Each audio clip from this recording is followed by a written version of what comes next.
bareke bavuge. Rest and think. Nitwa Eric Nshimiyimana. Ntibazareka kuvuga igihe ukiriho. Uzumva amajwi menshi matwi yawe akuvuga neza nandi akuvuga nabi. Uzumva amagambo menshi mu telefone yabo, ubona ubutumwa bwinshi mu makompyuta yabo urimo kuvuga, uziturize. Bazubaka amagurupe menshi akingiye kugusenya ariko ntibazabigeraho. Umuyobozi muri bazandika amatangazo menshi cyane, azubaka inkuta nyinshi cyane zose zishingiye kugusenya ariko ntazabigeraho. Uzabasanga hirya no hino mu mabara, mu nsengero, basange mu nama nyinshi, mu mahoteli n'amaresitora.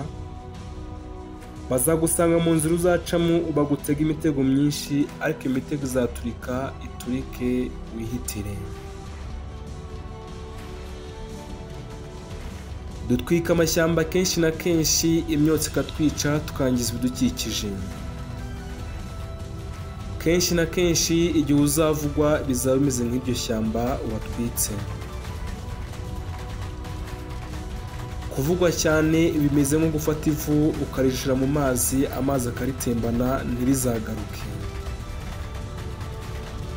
Wowe uzaba ari kutambuke n'ubundi nta magambo yishe, menya ko nta wavuzwe ngo buke yapfuye.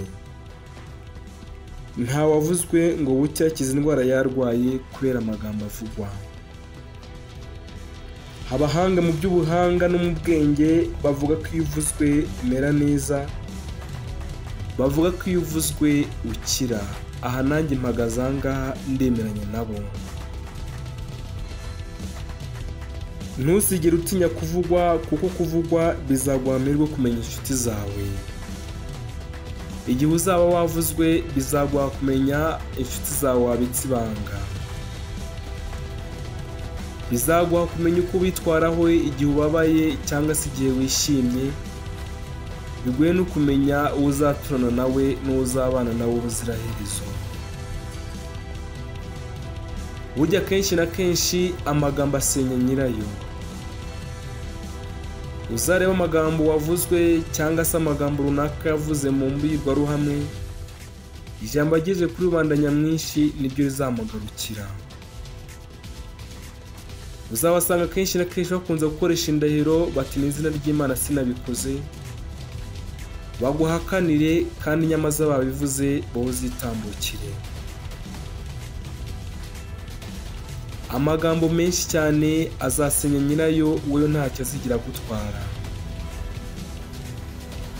Rero let them talk, let them think about you, let them shame you. Umunyarwanda yaravuze ngo ururimi ni inyama yigenga, bareke bivugire wowe ukora akazi kawe. Uzamenye uko bitwaraho, umenye uko ugomba kwigendera mu nzira zawe, umenye n'ukuntu uzakora akazi kawe, bo bazaguma mu magambo gusa. Rest and think. Nitwa Eric Nshimiyimana, ndabashimiye.